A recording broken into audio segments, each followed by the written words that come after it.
जो भी आप में से अपनी ज़िंदगी को शानदार बनाने के लिए जोखिम लेने को तैयार है, मेरी नज़र में वही एंटरप्रेन्योर है, वही उद्यमी है। उसूलों पे जो आँच आए तो टकराना ज़रूरी है, जो जिंदा हो तो फिर जिंदा नज़र आना ज़रूरी है।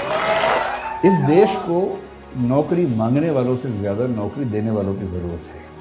लेकिन कोई भी उद्यम जो सिर्फ पैसा कमाता है वो समाज को फ़ायदा नहीं पहुँचाता है। जब उन बच्चों से मेरी बात हुई कि वो मुझसे क्या सुनना चाहते हैं, तो उनका भाव था कि बस आप आ जाइए। तो मैंने कहा फिर भी आप मुझसे क्या चाहते हैं, मैं क्या बोलूं? बोले आप जो टॉपिक चाहें बोल दीजिए। तो मैंने एक टॉपिक उनको भेजा कुछ, तो फिर उन्होंने 5 भेजे, जिसका भाव ये था कि आप जो बोलना चाह रहे हैं वो तो ठीक नहीं है, इनमें से कोई देख लीजिए। वो बड़े अच्छे टॉपिक्स थे और 5 टॉपिक्स बड़े अच्छे थे, जिसमें से एक था पर्पस ड्रिवन एंटरप्रेन्योरशिप, एक था role of ethics in business, एक था role of philosophy in business, एक था stoicism, the importance of stoicism in business. ऐसे करते करते कुछ चीज़ें बताई और बताया कि क्योंकि ये बिजनेस कॉन्क्लेव है तो हम ये ज़रूर चाहेंगे कि थोड़ा सा पर्सपेक्टिव इकोनॉमिक्स पर, बिजनेस पर, इन चीज़ों पर आपका रहे। तो वो टॉपिक्स इतने प्यारे थे और एक डाइवर्सिटी इंक्लूजन पर था। और अंदाज़ा था कि जब हम फेस्टिवल के मूड में होते, जैसे अभी आप लोग हैं, बिजनेस कॉन्क्लेव है, सुबह से आप कई स्पीकर से सुन रहे हैं, और अभी आखिरी सेशन में ये भी होता है कि छूटे तो भागें, छुट्टी का टाइम होने वाला है। स्कूल में जैसे होता था ना कि जैसी टन टन टन बजता था वैसे ही लोग बैग उठा के भागते थे। आपने बैग अपने पैक कर लिए होंगे, उसमें बुक्स और बोतल पैक कर ली होगी, तो अब आप इस मूड में होंगे कि जल्दी ख़त्म हो तो मामला निपटे। मेरी समझ ये है कि कोई ब्रांडिंग ऐसे ही नहीं हो जाती है। अगर किसी कॉलेज या किसी व्यक्ति की साख है तो वो साख न तो रातों रात बनती है, न हवा में बनती है, और अगर वो लॉन्ग सस्टेन्ड क्रेडिबिलिटी है तो उसका मतलब है कि उसमें कुछ तो बात होगी ही, तभी उसकी क्रेडिबिलिटी उस तरह की है। तो मैं जब देखता हूँ आजकल के बच्चों को, नई पीढ़ी को, और मैं उनके जब डायलेमास को समझने की कोशिश करता हूँ, तो मैंने पाया कि उनके सामने सबसे बड़ा डायलेमा ये होता है, स्पेशली उनके दिमाग में जो कॉमर्स या मैनेजमेंट की दुनिया से हैं, जैसे कि आप हैं, कि हम बड़े होने के बाद क्या करें। नौकरी करें में फिर बहुत सारे ऑप्शंस, प्राइवेट सेक्टर में जाएं, किसी स्टार्टअप में नौकरी कर लें, सिविल सर्विसेज में जाएं, कोई और नौकरी कर लें, एकेडमिक्स में चले जाएं। एक तो ये सवाल, और दूसरा ये सवाल कि क्या हम अपना स्टार्टअप शुरू कर दें, कुछ अपना उद्यम शुरू कर दें। और मैं देख रहा हूँ कि आजकल की पीढ़ी को एक शब्द बड़ा अच्छा मिल गया, स्टार्टअप। हमारी पीढ़ी ने भी स्टार्टअप किए। मुझे 2 साल पहले ही पता लगा कि जो मैं कर रहा हूँ कई साल से वो स्टार्टअप ही होता है, वरना मैं वरना तो मैं 3-4 साल से बड़ा परेशान था कि पूरा देश स्टार्टअप कर रहा है और हमने कभी किया ही नहीं। तो मुझे एक बार गूगल पे जाके सर्च करना पड़ा कि स्टार्टअप क्या होता है, व्हाट इज स्टार्टअप। तो पता लगा स्टार्टअप का मतलब अपना काम करना, इतना ही होता है। तो फिर मैं समझ गया कि अच्छा। तो मैंने 1-2 पढ़े लिखे लोगों से पूछा, तो जो मैं करता हूँ क्या वो स्टार्टअप हो सकता है? बोले हाँ वो स्टार्टअप, आपको सक्सेसफुल स्टार्टअप है। तो मुझे बड़ी खुशी हुई कि मैंने ये काम कर लिया। आप लोग संयोग से हमारे पूरे भारतीय इतिहास के उस दौर में हैं। मैं इस पे आता हूँ 2 मिनट के बाद, इस वाक्य को पूरा करूँगा। उससे पहले एक संकेत करता हूँ। हर देश में जो इकोसिस्टम है उसमें सपने अलग अलग होते हैं, और ये आपके सपने दरअसल आपके सपने होते नहीं हैं। आपके सपने आपके समाज के सपने होते हैं जो उसने आपके मन में बैठा दिए। ऐसा संयोग नहीं है कि हमारे पास जो बच्चे आते हैं उनमें से बिहार, उत्तर प्रदेश, राजस्थान के बच्चे आमतौर पर सिविल सेवक बनने के मूड से ही आते हैं। और यदि मैं उनसे कहूँ कि कभी अपना स्टार्टअप सोच के देखो, तो उनके चेहरे पर ऐसा भाव आता है कि मैं क्या सोच रहा था और आप मुझे किस लायक समझ रहे हैं। क्योंकि उनको जो वैल्यू सिस्टम है जो सोसाइटी ने दिया है वो सिविल सर्वेंट बनने का ही है। उनके लिए उससे बड़ा कोई सपना है नहीं। लेकिन जब मैं गुजरात के लोगों से मिलता हूँ, विशेष रूप से मारवाड़ी या सिख समुदाय के लोगों से मिलता हूँ, तो उनसे नौकरी की बात कर रहा हूँ, हंसने लगते हैं कि नौकरी क्यों करेंगे, धंधो करेंगे, धंधो, अपना काम करेंगे भाई, अपना ही उद्यम करेंगे। सारा खेल वैल्यू सिस्टम का है। हम उस समाज के लोग हैं जहां ज्यादा पैसा कमाने का सम्मान ज्यादा नहीं है। आप कितना ही पैसा कमा लें, लोग आपको सम्मान देंगे नहीं जब तक आप उससे बड़ा कुछ नहीं कर लेंगे। लेकिन कई देश ऐसे हैं, कई समाज ऐसे हैं जहाँ पर धनी होना, सफल उद्यमी होना अपने आप में एक सक्सेस की निशानी है। मैं एक एग्जाम्पल देके बात करता हूँ। मुझे एग्जाम्पल देने की बहुत बीमारी है, उसी से बात समझाना आसान भी लगता है मुझे। मैं अभी करीब 12-13 दिन अमेरिका में रहा। मैं 5 विश्वविद्यालयों में गया सिर्फ उनका सिस्टम समझने के लिए। उनमें से 2 में मुझे निमंत्रण था, 3 में मैं बिना बोले पहुंच गया कि मैं देखना चाहता हूं कि कैसे आप लोग काम करते हैं। तो वहाँ के कुछ स्टूडेंट्स, कुछ प्रोफेसर से परिचय था, तो उनके साथ मैंने पूरा विश्वविद्यालय देखा, समझा, कुछ बच्चों से मिला, उनके सपने पूछे, उनके पढ़ने का तरीका पूछा, प्रोफेसर से पढ़ाने का तरीका पूछा। पर्पज़ ये था कि कल को अगर मैं कोई विश्वविद्यालय शुरू करूं, जो कि मेरा एक सपना है, तो मेरे पास एक टेम्पलेट हो या कई टेम्पलेट्स हों कि एक अच्छा विश्वविद्यालय कैसा होता है और बच्चों की पूरी ग्रूमिंग का तरीका क्या होना चाहिए। तो उन्होंने सब मुझे बताया। मैंने वहाँ जो बिज़नेस पढ़ रहे थे, 1-2 बच्चे जिन्होंने बिज़नेस स्टडीज़ पढ़ा हुआ था मास्टर्स लेवल पर या ग्रेजुएशन लेवल पर, और मैं अच्छे यूनिवर्सिटी की बात कर रहा हूँ, मैं यूटी ऑस्टिन की बात कर रहा हूँ, मैं मिशिगन यूनिवर्सिटी के रॉस स्कूल की बात कर रहा हूँ, मैं कोलंबिया यूनिवर्सिटी की बात कर रहा हूँ, इनकी बात कर रहा हूँ जहाँ पर पढ़ना किसी के लिए बहुत बड़ा सपना हो सकता है। वहाँ जिन लोगों ने बिजनेस स्टडीज़ की पढ़ाई की, उनसे मैंने खूब बातें की, 1-1, 2-2 घंटे बात की, और अंत में एक कठोर सवाल पूछा। मैंने कहा 2 बातें बताना सीधे सीधे। एक तो ये कि यहाँ से पढ़ने के बाद क्या पैकेज मिलेगा तुम्हें। वो थोड़ा चौंक जाते थे कि कितना सीधा सवाल पूछ लिया। मैंने कहा इसीलिए पूछ रहा हूँ कि मुझे पता तो हो कि यहाँ आप आए तो उसका फ़ायदा है कि नहीं है। तो उनमें से कुछ ने, मैं स्पेसिफिक नहीं होऊंगा क्योंकि उनकी प्राइवेसी का मामला भी है, 1-2 लोग जो मास्टर्स में काफ़ी अच्छे लेवल पर थे, पूरी स्कॉलरशिप पर गए हुए थे, उन्होंने बताया कि सर हमने जो यहाँ खर्च किया है, मतलब जो बिना फेलोशिप वाले लोग खर्च करते हैं, वो करीब भारतीय करेंसी में 1.5 से 2 करोड़ रुपए के बीच का खर्चा हो जाता है 2 साल की पढ़ाई करने का। स्कॉलरशिप है तो अलग बात है, नहीं तो इतना खर्चा हो जाता है। तो मैंने कहा उसके बाद होगा क्या? बोले सर हम जो डिग्री कर रहे हैं ना उसकी वैल्यू बहुत ज़्यादा है, तो जब हम उतरेंगे बाज़ार में तो हम मान के चलते हैं कि हमें 1-8 साल के अंदर अंदर 2 लाख USD का एनुअल पैकेज मिल जाएगा, जिसका मतलब वही 1.5 से 1.6 CR के आसपास का पैकेज मिल जाएगा। और हमारे खर्चे हैं, लोन है थोड़ा थोड़ा, वो सब हम 3 साल में चुका देंगे, क्योंकि खर्चा भी वहाँ ज़्यादा होता है, लेकिन हम साल में 60-70 लाख रुपए बचा लेंगे, 3 साल में सारा लोन चुका देंगे, तो 2 साल की पढ़ाई का बोझ 3 साल में उतरेगा। उसके बाद हम लगभग $2 लाख हर साल कमाएंगे और लगभग $1 लाख साल का बचा लेंगे, जो कि भारत के हिसाब से काफ़ी ज़्यादा आय का मामला है। तो वैसे हम बहुत खुश यहाँ नहीं हैं क्योंकि सोशल लाइफ वैसी नहीं है हमारी, but still financially we will be so good that we can be happy on that ground. तो मैं उनसे बहुत प्रभावित हुआ। मैंने कहा वाह क्या बात है, आप खूब सफल हों, अच्छे उद्यम करें, और जैसे जैसे आगे बढ़ेंगे फिर तो पता नहीं क्या होने वाला है, बाद में 2 लाख से बढ़ के 2.25 होगा, 2.5 होगा। मैंने कहा सीधे बताओ कि 20 साल बाद कितना होगा। काफ़ी सोच के बोले कि सर जो 2-3% लोग हैं सबसे शानदार, वो 20 साल बाद शायद $3 लाख के आसपास भी आ जाएंगे, 2.5 करोड़ कमा लेंगे। मैं बड़ा खुश हुआ। मैंने कहा चलो भारत का हर बच्चा वहाँ जाके करोड़पति हो जाए, इससे बड़ी खुशी की क्या बात है। सारा मैं खर्च तो ना करेगा, यहाँ भी तो भेजेगा वापस करके, तो रेमिटेंसेस हमारे पास आएंगी, तो हम इस बात से खुश हो सकते हैं। फिर कल मैं न्यूयॉर्क में था, तो वहाँ से जब मैंने टैक्सी पकड़ी JF कैनेडी एयरपोर्ट के लिए, तो मेरी आदत है कि मैं जब टैक्सी में जाता हूँ तो जो टैक्सी ड्राइवर है उससे खूब गप्पे मारता हूँ आधा 1 घंटा, वो पक जाता है मुझसे बात करते करते। तो मैंने उसको पकड़ लिया। ये जो बच्चा था, अच्छा अमेरिका में टैक्सी चलाने वाला आपको अमेरिकन तो आमतौर पर नहीं ही मिलेगा, 10 में से 1 मिलेगा, बाकी 9 विदेशों के लोग मिलेंगे जो ग्रीन कार्ड पे हैं या वर्क वीज़ा पे हैं और अपनी रोजी रोटी वहाँ कमा रहे हैं। लेबनान के मिलेंगे, कुवैत के मिलेंगे, और जो मुझे कल मिला काजिकिस्तान का, हाँ काजिकिस्तान का मिला, ताजिकिस्तान का सॉरी मिला। प्यारा सा बच्चा था। मैंने उससे उसका नाम पूछा, अच्छा सा नाम था पर मुझे याद नहीं है क्योंकि नाम कुछ अलग किस्म का था। अगर आपको बहुत शौक है तो मैंने नाम नोट कर लिया था, मैं नोट कर लेता हूँ खटाक से, ताकि मैं बाद में केस स्टडी की तरह उसे कहीं कोट कर सकूं, क्योंकि मेरा काम ही ये है कोट करना जगह जगह जाके। तो मैंने देखिए, मैंने एक नोट बना रखा है, टेकअवेज ऑफ USA ट्रिप 2023।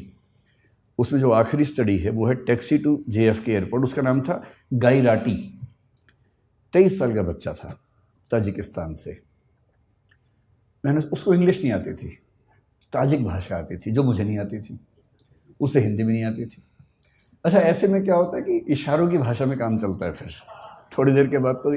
और इशारों की भाषा यूनिवर्सल है, और अंग्रेज़ी इतनी उसको आ गई थी कि सेंटेंस का स्ट्रक्चर नहीं आता था ना, बाकी तो आता ही था। आई गो ताजिकिस्तान, ईयर, तो इतना बात समझ में आ गया ना कि साल में एक बार जाता है। तो इस तरह से सिंटेक्स के बिना जो भाषा काम करती है उस भाषा में काम चल रहा था।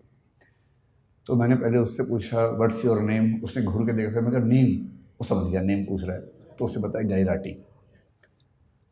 फिर मैंने कहा एज, तो उसने कहा 23 ईयर्स।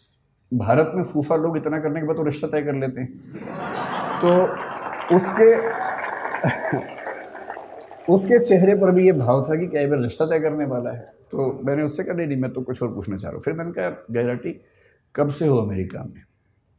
उसने कहा 1 ईयर। तो मैंने कहा वीज़ा कैसे मिला? बोला ग्रीन कार्ड।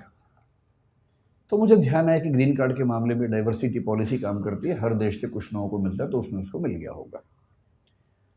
तो मैंने बहुत सहानुभूति के भाव से पूछा, मैंने गैरेटी कितना कमा देते हो यार?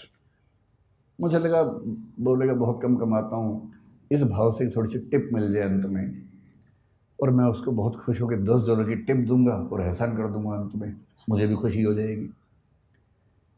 तो उसने कहा कि ऑलमोस्ट $400 to $500 एवरी डे। अच्छा, भारत का आदमी सीधे 80 से गुणा करता है वहाँ जाके, जो भी फिगर सुनता है खटाक से गुणा करता है। मैं घबरा गया, भाई ये तो बहुत ज़्यादा कमा लेता है, इसका मतलब तो बहुत ही ज़्यादा कमा लेता है। मैंने कहा अच्छा। फिर मैंने कहा how many days in a week you work, क्योंकि वहाँ सब 5 दिन काम करे, 2 दिन मस्ती करते हैं। बोले ऑल 7 days, क्योंकि मस्ती तो वहाँ के लोग करते हैं ना, बाहर से जाते हो तो भविष्य में मस्ती करने के मूड में होते हैं, अभी मेहनत करते हैं। फिर वो समझ गया कि मेरी इनकम काउंट करना चाह रहा है, तो उससे खुद ही बोला on average I earn $12,000 to $14,000 per month. फिर मैंने 80 से गुणा कर दिया खटाक से, तो मैं समझ गया कि ये महीने के 10 से 12 लाख कमा लेता है। तो मैंने उससे फिर पूछा दिस इज योर रेवेन्यू और दिस इज योर सेविंग? भाई आप तो कॉमर्स के लोग जानते हैं, रेवेन्यू अलग है, सेविंग अलग है। नेट इनकम है कि ग्रॉस इनकम है, उसी में सारा खेल हो जाता है, और वैल्यूएशन की दुनिया इसी खेल पे चल रही है कि कुछ का कुछ बोल के वैल्यूएशन करवा लेना है। तो उसने कहा दिस इज माई सेविंग।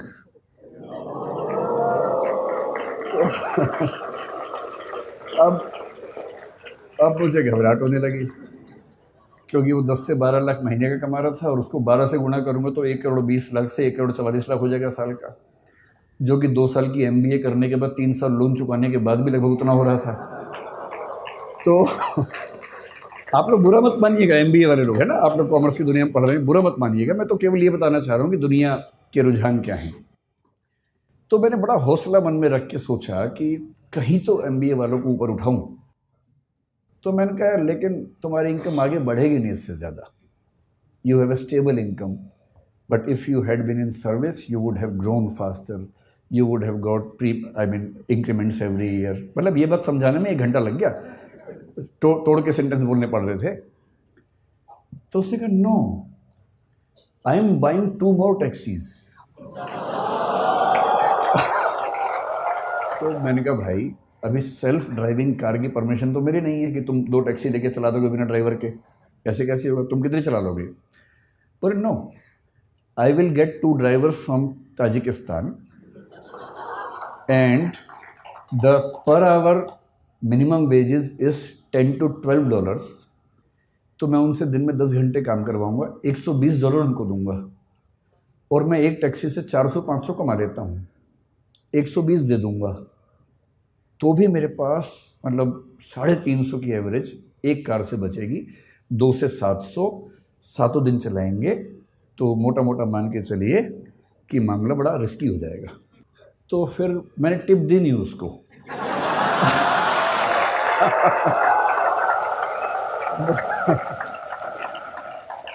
मुझे चिंता थी कि जब मैं उतरूंगा कहीं वो मुझे टिप ना दे दे थोड़ी सी, कि भाई आपने इतना पूछा, थोड़ा आप चिंतित हो गए होंगे, अगर आपको टिप चाहिए हो तो आप ले सकते हैं। और मज़े की बात क्या बोला, साथ में पढ़ाई भी करता है वो। इस सब के साथ साथ वो ऑनलाइन या हाइब्रिड करके कुछ पढ़ाई भी करता है साथ साथ। आप लोग अभी युवा हैं, जिंदा हैं और सपने देखते हैं। जिंदा होने का मतलब वो नहीं होता है ना। जिंदा होने का मतलब होता है जो जिंदा हो तो फिर जिंदा नजर आना जरूरी है, ये मतलब होता है ना। जिंदा एक बहुत प्रसिद्ध शेर है, उसूलों पे जो आँच आए तो टकराना ज़रूरी है, जो ज़िंदा हो तो फिर ज़िंदा नज़र आना ज़रूरी है। तो मैं इसलिए कह रहा हूँ कि आप लोग ऊर्जा से लबरेज युवा हैं और अभी आपकी सपने देखने की उम्र है। ज़िंदा तो बहुत लोग हैं, लेकिन कुछ लोग ज़िंदगी ढो रहे हैं, घिसट रहे हैं, और आप भरे हुए हैं ऊर्जा से। इस देश को नौकरी मांगने वालों से ज़्यादा नौकरी देने वालों की ज़रूरत है। ग्रेजुएट्स जिन लोगों ने बिजनेस को इतना ध्यान से समझा है, उसकी बारीकियां समझी हैं, वो उसके बिना अगर वो भी नौकरी ढूंढते रहेंगे तो फिर देश कैसे आगे बढ़ेगा। तो कुछ साल नौकरी करना ठीक है, लेकिन यदि मुझसे पूछेंगे तो मैं ये कहूँगा कि अगर आप वैसे व्यक्ति हैं कि चुपचाप ज़िंदगी गुजार लेनी है तो ठीक है, कीजिए नौकरी। नौकरी करनी है, साथ में कुछ किताबें लिखनी है तो कीजिए नौकरी। पर यदि कुछ बड़ा सोचा है, अगर आप चाहते हैं कि आप इस देश और समाज को कुछ बड़ा योगदान दे सकें, तो सबसे अच्छा विकल्प है उद्यम। और उद्यम का मतलब केवल आर्थिक उद्यम नहीं होता है। उद्यम का मतलब है कि आप जोखिम लेने वाले व्यक्ति हैं, आप बहुत शांत व्यक्ति नहीं हैं। और जोखिम लेना कुदरत ने सिखाया, हमें प्रकृति ने सिखाया है। प्रकृति के विधान में सुरक्षा नहीं होती है, प्रकृति के विधान में जोखिम ही जोखिम है। वो तो हमने शहरों में, गांवों में सुरक्षा डेवलप कर ली है, और थोड़ी बहुत सुरक्षा ज़िंदगी में रहे तो अच्छा भी लगता है। लेकिन जंगल का नियम, प्रकृति का नियम सुरक्षा पर नहीं टिका है, वो खतरों पे टिका है, जोखिम पे टिका है। जो भी आप में से अपनी ज़िंदगी को शानदार बनाने के लिए जोखिम लेने को तैयार है, मेरी नज़र में वही एंटरप्रेन्योर है, वही उद्यमी है। और जोखिम केवल पैसे के लिए नहीं होता है, होना भी नहीं चाहिए। जोखिम महात्मा गांधी ने भी लिया, अंबेडकर साहब ने भी लिया, दोनों शानदार वकील थे। डॉक्टर अंबेडकर, मैं परसों कोलंबिया विश्वविद्यालय में गया जहाँ से उन्होंने पीएचडी की, एक पीएचडी की, लंदन स्कूल से दूसरी 3 पीएचडी की उन्होंने। इन लोगों ने अपने अपने सफल करियर को दांव पर लगा के जोखिम लिया कि देश को एक अच्छा राजनीतिक और सामाजिक मंच मिल सके। ये सोशल एंटरप्राइज है, पॉलिटिकल एंटरप्राइज है। कबीरदास हों, गुरु नानक हों, या महात्मा बुद्ध हों, महावीर स्वामी हों, इन सब ने अपने अपने समाज को बेहतर बनाने के लिए अपनी जान को जोखिम में डाला। ये सब उद्यमी लोग हैं। कोई स्पिरिचुअल एंटरप्राइज करता है, कोई सोशल एंटरप्राइज करता है। आप बिजनेस एंटरप्राइज वाले लोग हैं, लेकिन मैं इतना ज़रूर कहूँगा कि बिजनेस में पैसा कमाना ज़रूरी है, क्योंकि वही आपको ज़िंदा रखेगा, वही आपके उद्यम को चला पाएगा। लेकिन कोई भी उद्यम जो सिर्फ पैसा कमाता है, वो समाज को फ़ायदा नहीं पहुंचाता है। और मैं एक बात अक्सर कहता हूँ, आखिरी बात आपसे वही कह रहा हूँ कि अगर अपने जीवन को एक ठीक दिशा देनी है तो सिर्फ एक काम कीजिए। बहुत बुरा लगेगा, पर मुझे ये सलाह मेरे एक मित्र ने दी थी, मैं आपको दे देता हूँ। आज घर जाके अपनी ओबिचुअरी लिखिए। ओबिचुअरी का मतलब होता है किसी के मरने के बाद अखबार में जो छपता है उसके बारे में, कि दुख के साथ सूचित किया जाता है कि फला फला की मृत्यु इस तारीख को इस वजह से हो गई है। उसके बाद की 4 लाइनें आप अपने बारे में क्या चाहते हैं लिख लीजिए, उसे बनाइए विजन स्टेटमेंट। वो लाइनें कई तरह की हो सकती हैं। एक ये हो सकती है कि इस व्यक्ति ने जीवन में खूब पैसा कमाया, इसने गुटखा बनाने वाली कंपनी बनाई, इसने अरबों रुपए कमाए और इसकी वजह से कई लाख लोग कैंसर से मरे, और पैसा खूब कमाया। दूसरा ये हो सकता है कि ये व्यक्ति चाहता तो अरबों रुपए कमा सकता था, पर इसने लाखों ही कमाए और अपनी ऊर्जा उन चीज़ों में लगाई जो समाज को और बेहतर बना सकती है। ये चाहता तो डीजल की कार बना के खूब पैसा कमा सकता था, तेल के कुएं खोद के खूब पैसा कमा सकता था, पर इसने सोलर पैनल्स में अपनी ऊर्जा लगाई क्योंकि उसे चिंता थी कि मेरे साथ साथ इस समाज का भी भला होना चाहिए। तो जो मैं कंक्लूडिंग रिमार्क के तौर पे कहना चाह रहा हूँ, आप लोग इस देश के भविष्य हैं, स्टार्टअप की दुनिया के भविष्य हैं। कुछ बड़ा कीजिए और ऐसा मत कीजिए जो केवल और केवल बिजनेस तक सीमित हो। जब बिजनेस और एथिक्स मिलते हैं तो जो सिनर्जी बनती है, वो सिनर्जी किसी भी देश और समाज के लिए बेहतर है। बहुत बहुत धन्यवाद, आप लोगों ने बुलाया। धन्यवाद।